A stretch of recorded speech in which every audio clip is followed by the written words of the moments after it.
Welcome to NSG 227, Study Session 9, Monitoring Patients' Fluid Input and Output. Introduction. A balance of fluids and electrolytes in the body is necessary for good health. A number of organs and systems in the body regulate the body fluids, but the kidneys serve as the primary regulators. This teaching session discusses the purpose of monitoring input and output and technique of the procedure. Learning outcomes. When you have studied this session, you should be able to 1.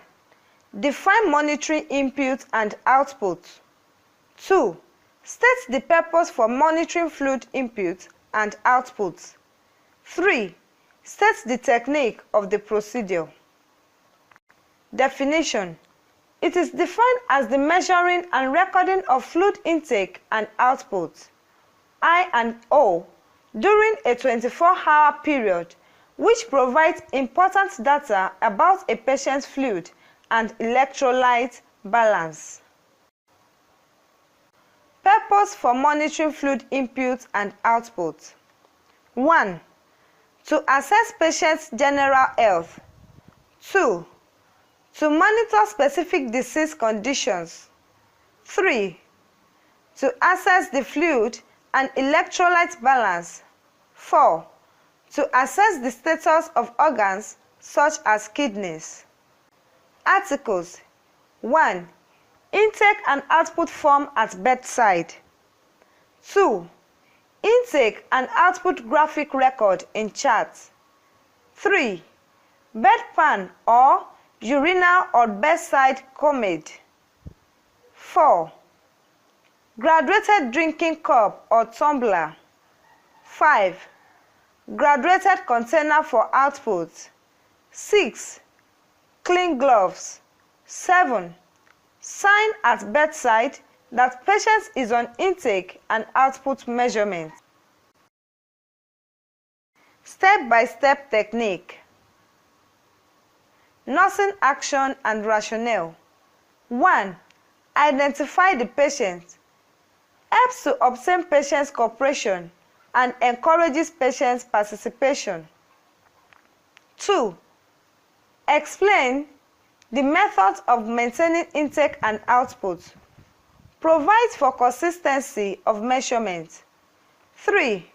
All fluids taken orally must be recorded on the patient's intake and output form, input and output flow sheet. Document the amount of fluids accurately. 4. Wash hands every time prior to giving oral fluids. Reduces transmission of microorganisms. 5. Water glass full equals to 200 ml, cup full equals to 120 ml. Paper cup large equals to 200 ml, small equals to 120 ml. Paper cup large equals to 200 ml. Soap bowl full equals to 180 ml. Water pitcher full equals to 1000 ml.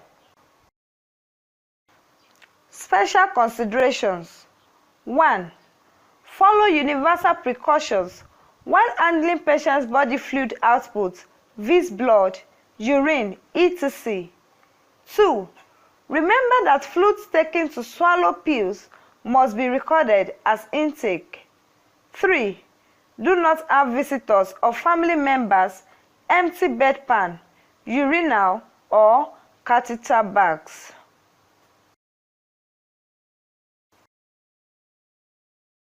Study session summary.